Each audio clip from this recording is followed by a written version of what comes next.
ಈಗ ಉದಾಹರಣೆಗೆ ನಿಮ್ಗೆ ಹೇಳ್ತೀನಿ, ಅಂಜನ್ ಥಿಯೇಟ್ರಲ್ಲಿ ಸಿನಿಮಾಗಳು ಹಾಕೋರು ಆ ಕಾಲಕ್ಕೆ. ಮಾರ್ನಿಂಗ್ ಶೋ 3 ದಿನ, ಈಗ ಇನ್ನೂವರೆಗೆ ಗೊತ್ತಿಲ್ಲ ಇನ್ನದು. ಶುಕ್ರವಾರ, ಶನಿವಾರ, ಭಾನುವಾರ 3 ದಿನ ಸಿನಿಮಾ. ಬ್ಯಾಟ್ನಿಗಿನ್ನ 50 ಪೈಸೆ ಕಮ್ಮಿ ಆ ಥರ ಇತ್ತು. ಅಷ್ಟು ಕಮ್ಮಿ ದುಡ್ಡಲ್ಲಿ ನಾವೇನು ಮಾಡ್ತಿದ್ವಿ, ನಮ್ಮಣ್ಣ ಒಬ್ಬರಿದ್ದರು, ನಮ್ಮಣ್ಣ ಅವ್ರೇನು ಮಾಡೋರು, 50 ಪೈಸೆ ಹಂಚ್ಕೊಳೋನು, ಸಿನಿಮಾ ಥಿಯೇಟ್ರಿಗೆ ಹೋಗೋನು. ನಾನೆಲ್ಲಿ ಸಿನಿಮಾಗೆ ಹೋಗಿದ್ದೀನಿ ಅಂತ ಹೇಳ್ಬಿಡ್ತಾನೆ ಅಂತ ನಾನು ಕರ್ಕೊಂಡು ಹೋಗೋನು. ಚಿಕ್ಕ ಹುಡುಗ ನಾನು, ಹೇಳ್ಬೇಡ ಮನೆಗೆ ನಿನ್ನೂ ಕರ್ಕೊಂಡೋಗಿ ಥಿಯೇಟ್ರಿಗೆ, ಅಂಜನ್ ಥಿಯೇಟ್ರಿಗೆ. ಸರ್ ನನ್ನ ತಮ್ಮ ಬಂದವನು, ಟಿಕೆಟ್ ತಗೊಬೇಕಣ. ಇಲ್ಲ ಸರ್ ಏನೋ ಕರ್ಕೊಂಬಂದ್ಬಿಟ್ಟಿದ್ದೀನಿ. ಅವರು ಮ್ಯಾನೇಜರ್ ಆ ಕಾಲದಲ್ಲಿ ನೋಡಿ ಒಂದು ಸಿಸ್ಟಮ್ ಇತ್ತು, ಆ ಟಿಕೆಟಿಂದ ಸೈನ್ ಹಾಕಿ ಕೊಡೋರು, ಬಿಡಬಹುದು ಇವ್ರನ್ನ ಅಂತ. ತೊಡೆ ಮೇಲೆ ಕುಣಿಸ್ಕೊಬಾರ್ದು, ತೊಡೆ ಮೇಲೆ ಕುಣಿಸ್ಕೊಂಡು ಪಕ್ಕದ ಸೀಟಲ್ಲಿ ಖಾಲಿ ಬಿಡಬೇಕು. ಅಂದರೆ ಫುಲ್ಲಾದರೆ ಹಂಗೆ ಒಳಗಡೆ ಹೋದ್ಮೇಲೆ ಆಗುತ್ತೆ. ಈ ಥರ ಹೇಳಿ ಕಳಿಸೋರು. ಅವ್ರು ಕೃಷ್ಣಮೂರ್ತಿ ಅಂತ ಕುಳ್ಳಿಗಿದ್ರು. ಅವರು ಸುಮ್ಮನೆ ತಮಾಷೆಗಳು, ಸಿನಿಮಾ ನೋಡ್ಬೇಕೇನೋ, ಈಗಲೇ ರಾಜ್ಕುಮಾರ್ ಪಿಕ್ಚರ್ ನೋಡ್ತೇನೋ ಅಂತ ಹೇಳಿ ಖುಷಿ ಮಾಡೋರು, ಕರ್ಕೊಂಡು ಹೋಗು ಅಂತ ಹೇಳಿ ಕಳಿಸೋರು. ಅಲ್ಲಿಂದ ಶುರುವಾಯಿತು. ಸರ್, ಈಗ ನೀವು ಚಿಕ್ಕ ಹುಡುಗರಿದ್ದಾಗ ನಿಮ್ಮ ತಂದೆ ತಾಯಿ ಜೊತೆ ನೋಡಿದ ಫಸ್ಟ್ ಪಿಕ್ಚರ್, ಮೊದಲ ಚಿತ್ರ ಯಾವುದು? ನಮ್ಮ ತಾಯಿ ಹೇಳೋರು, ನಿನ್ನ ಫಸ್ಟ್ ಪಿಕ್ಚರ್ ತೋರಿಸಿದ್ದು ವೀರಕೇಸರಿ ಕಣೋ ಅಂತ. ವೀರಕೇಸರಿ ಪಿಕ್ಚರು. ಅವ್ರಿಗೆ ಅವರು ನಮ್ಮ ತಾಯಿಗೆ ಓದು ಬರ ಗೊತ್ತಿಲ್ಲ. ನಮ್ಮ ತಂದೆಗೆ ಸ್ವಲ್ಪ ಓದೋರು ಬರೋರು ಎಲ್ಲ ಮಾಡೋರು. ನಮ್ಮ ತಾಯಿ ಏನೂ ಇಲ್ಲ, ಅನ್ಎಜುಕೇಟೆಡ್. ಅವ್ರಿಗೇನಂದ್ರೆ ಸಿನಿಮಾ ನೋಡೋದು, ರಾಜ್ಕುಮಾರ್ ಅಂದರೆ ಪ್ರಾಣ. ಏನಾದರೂ ಗಲಾಟೆ ಮಾಡಿದ್ರೆ, ಹೋಗ ರಾಜ್ಕುಮಾರ್ ಪಿಕ್ಚರ್ ನೋಡು, ಅಪ್ಪ ಅಮ್ಮನ ಹೆಂಗೆ ಸಾಕ್ತಾರೆ ನೋಡು, ಹಂಗಿರ್ಬೇಕು ಕಣೋ ನೀವೆಲ್ಲ. ನೋಡು ಅಣ್ಣನ ಹೆಂಗೆ ಸಾಕ್ತಾನೆ, ಅಣ್ಣನಿಗೆ ಎಷ್ಟು ಮರ್ಯಾದೆ ಕೊಡ್ತಾರೆ, ಇವರು ಎಷ್ಟು ಮರ್ಯಾದೆ ಕೊಡ್ತಾರೆ ಅಂತ ಹೇಳೋರು. ಆಮೇಲೆ ಏನು ಮಾಡೋರು, ಆಗಿನ ಕಾಲಕ್ಕೆ ಈ ಥಿಯೇಟ್ರ್ಗಳಲ್ಲಿ ಸಿನಿಮಾ ಕಮ್ಮಿ, ಟೆಂಟ್ಗಳಿಗೆ ಪಿಕ್ಚರ್ಗೆ ಹೋಗ್ತಾಯಿದ್ವಿ. ಇದು ಒಂದು ದಾಸಹಳ್ಳಿ, ಇವಾಗ ವೀರೇಶ ಥಿಯೇಟ್ರ್ ಎದುರುಗಡೆ ಪೆಟ್ರೋಲ್ ಬಂಕ್ ಇದೆಯಲ್ಲ, ಅಲ್ಲಿ ಒಂದು ಟೆಂಟ್ ಇತ್ತು, ತುಂಬ ಹಳೆ ಟೆಂಟು. ಅಲ್ಲಿಗೆ ಏನಂದರೆ ಮಾಗಡಿ ರೋಡಿನ ಅಗ್ರಹಾರದ ಜನಗಳು, ಮಾಗಡಿ ರೋಡ್ ಜನಗಳು ಒಬ್ರು ಇಬ್ರು ಹೋಗ್ತಿರಲ್ಲ. 10 ಜನ ಹೆಂಗಸರು, 10 ಜನ ಗಂಡಸರು, 15 ಜನ ಮಕ್ಕಳು ಒಟ್ಟಿಗೆ ಹೋಗೋರು, ಒಟ್ಟಿಗೆ ಸಿನಿಮಾ ನೋಡ್ಕೊಂಡು ಬರೋರು. 50 ಪೈಸೆ ಟಿಕೆಟು. ಇದು ಬಂದು ₹1. ನೀವು ನಿಮ್ಮ ತಂದೆ ತಾಯಿನ ಬಿಟ್ಟು ನೀವು ಒಬ್ಬರೇ ಹೋಗಿ ನೋಡಿದಂಥ ಪ್ರಥಮ ಚಿತ್ರ ಅಂತಿಲ್ಲ. ಅಂಜನ್ ಥಿಯೇಟ್ರಲ್ಲಿ ಸುಮಾರು ಸಿನಿಮಾ ಆಗೋದು. ನಾನು ಅವಾಗ ಏನಂದರೆ ಸಿನಿಮಾ ನೋಡಬೇಕು, ಕನ್ನಡ, ತಮಿಳು, ಹಿಂದಿ, ಎಲ್ಲ ಸಿನಿಮಾ, ಎಲ್ಲ ಭಾಷೆ. ನಾವು ಎಷ್ಟು ಸಿನಿಮಾದಲ್ಲಿ ಇದಾಗಿದೆ ಅಂದರೆ, ಹಿನ್ನೆಲೆ ಈ ತಾಂತ್ರಿಕ ವರ್ಗ ಇದೆಯಲ್ಲ, ಅದು ತೋಟ ತಕ್ಷಣ ಅದು ನನ್ನ ಮೈಂಡ್ಗೆ ಹೋಗ್ಬಿಡೋದು. ಬೇರೆಯವ್ರು ಬಂದು ನಾನು ಕೇಳೋರು, ಅದಕ್ಕೆ ಯಾರು ಸಂಗೀತ, ಇದಕ್ಕೆ ಯಾರು ಅಂದರೆ ನಾನು ಟಕ್ ಅಂತ ಹೇಳ್ತಿದ್ದೆ. ಎಷ್ಟೋ ಜನ ಬಂದು ಹೇಳೋರು, ನೋಡೋ ಶ್ರೀನಿವಾಸ್ ಕೇಳ್ಬಿಡು, ಅವ್ರು ಓಕೆ ಅಂತ ಎಂಥವ್ರು ಅಂದರೆ ಓಕೆ, ಬೆಟ್ಟಿಂಗ್ ಕಟ್ಕೊಂಡು ಬರೋರು. ಈ ರೀತಿ ಅದು ಅಷ್ಟೊಂದಿತ್ತು ನನಗೆ. ಆಗ ಸಿನಿಮಾ ಇಂಥ ಪ್ರಥಮ ಚಿತ್ರ ಅಂತ ಏನಿಲ್ಲ, ರಾಜ್ಕುಮಾರ್ ಸಿನಿಮಾಗಳೇ. ನಮ್ಮ ಸಂಸಾರ, ನಂದಗೋಕುಲ ಎಲ್ಲ ಫಸ್ಟ್ ರಿಲೀಸ್ ಅಲ್ಲ, ಎಲ್ಲ ಟೆಂಟಿಗೆ ಬರೋದಲ್ಲ ಸರ್. ಫಸ್ಟ್ ರಿಲೀಸ್ ನಾವು ನೋಡ್ತಿರಲಿಲ್ಲ. ಆಮೇಲೆ ಸ್ವಲ್ಪ 72, 73 ಇಸ್ವಿಲಿ ಫಸ್ಟೇ ಹೋಗ್ಬಿಡ್ತಿದ್ವಿ. ಸರ್, ಈಗ ನೀವು ಅಣ್ಣವ್ರನ್ನ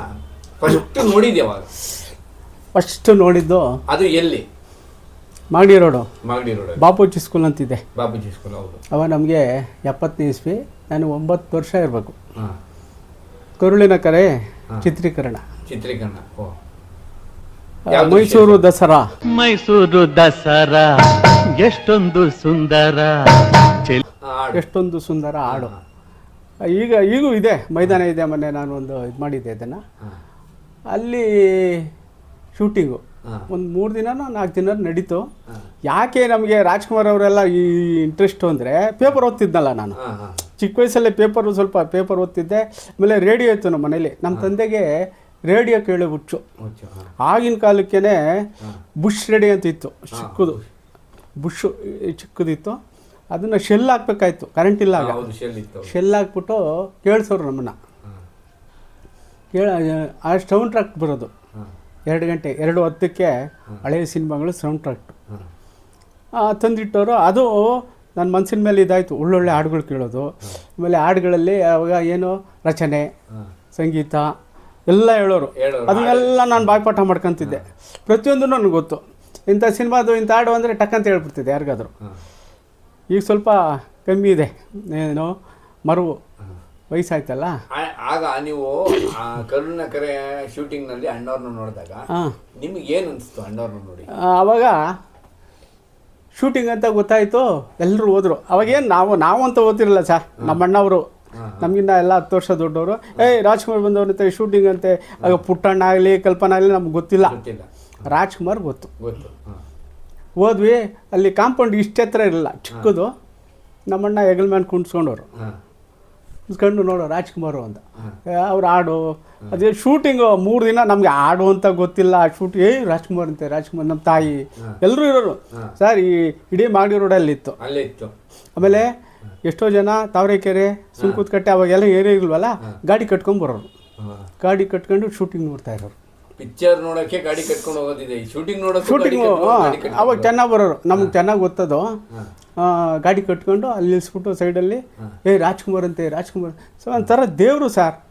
ರಾಜ್ಕುಮಾರ್ ಅಂತೆ, ನೋಡಿ ಕೈ ಹಿಂಗಂತಾರೆ ಸಾಕು, ಕೈ ಹಂಗಂತಾರೆ, ಕೈ ಹಿಂಗೆ ಏನೋ ಅವ್ರು ಏನು ಮಾಡಿದ್ರು ಒಂಥರ ಇವ್ರಿಗೆ ಜನಗಳಿಗೆ ಒಂದು ಅಭಿಮಾನ, ಏನೋ ಒಂಥರ.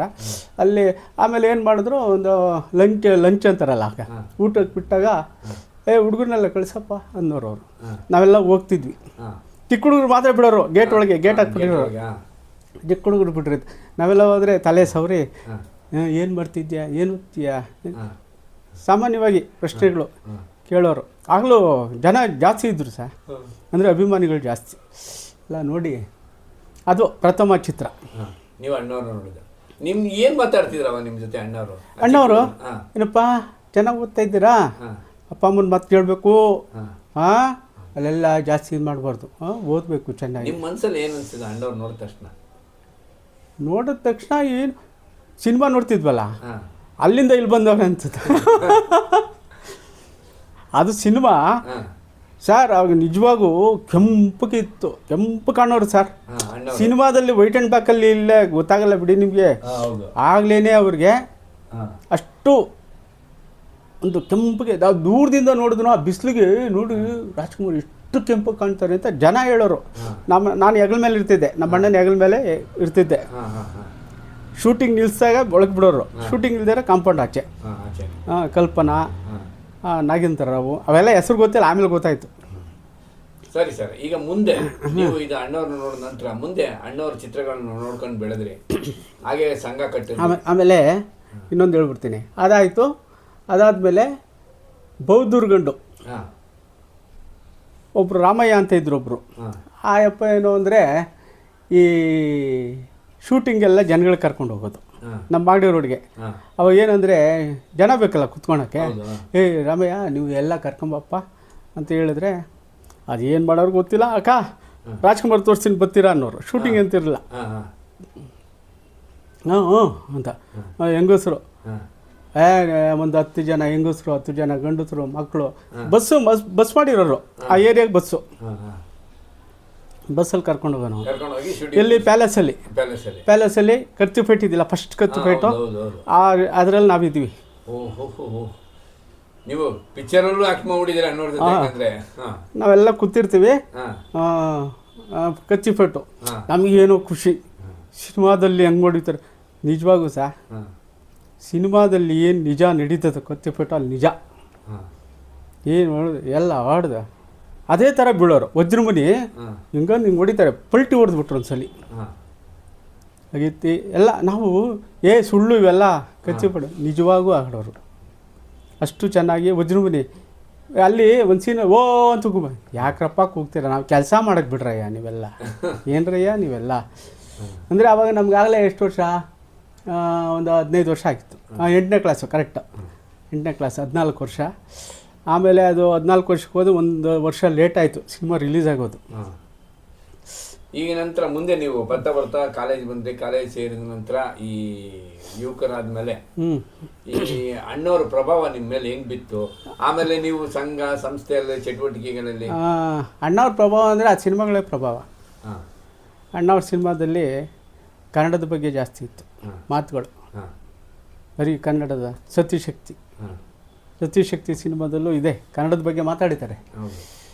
ಸುಮಾರು ಸಿನಿಮಾಗಳು, ಇಂಥ ಸಿನಿಮಾ ಅಂತಲ್ಲ ಸರ್, ರಾಜ್ಕುಮಾರ್ ಅಂದರೆ ಒಂದು ಕನ್ನಡದ ಪದ ಅಲ್ಲಿರಬೇಕು, ಗಾದೆಗಳಿರಬೇಕು, ತಂದೆ ತಾಯಿಗೆ ಹೊಲಿಸೋ ಇದಿರಬೇಕು, ತಮ್ಮದಿರ್ದು ಅಣ್ಣದಿರ್ದು. ಈಗ ಆ ರಾಜ್ಕುಮಾರ್ ಅಣ್ಣವ್ರ ಚಿತ್ರಗಳಿಗೆ ನೀವು ಯಾವ ಥರ ಟಿಕೆಟ್ ತೊಗೊಂತೀವಿ, ಯಾವ ಥರ ಹಿಡಿತಿದ್ರಿ ಟಿಕೆಟ್ನ? ಅವಾಗೆಲ್ಲ ರಶ್ಶು ಜಾಸ್ತಿ ಇತ್ತು, ಮತ್ತೆ ನೈಟು ಮಲಗ್ತಿದ್ರು ಅಂತ ಹೇಳ್ತಿದ್ರು ಚಾಪೆ. ಈ ಇದು ಯಾವ್ದು ಹೇಳ್ಬೇಕು ನಿಮಗೆ, ನಾನು ಫಸ್ಟು ಪ್ರಸನ್ನ ಥಿಯೇಟ್ರಲ್ಲಿ ಭಕ್ತ ಕುಂಬಾರ ಆಯಿತು.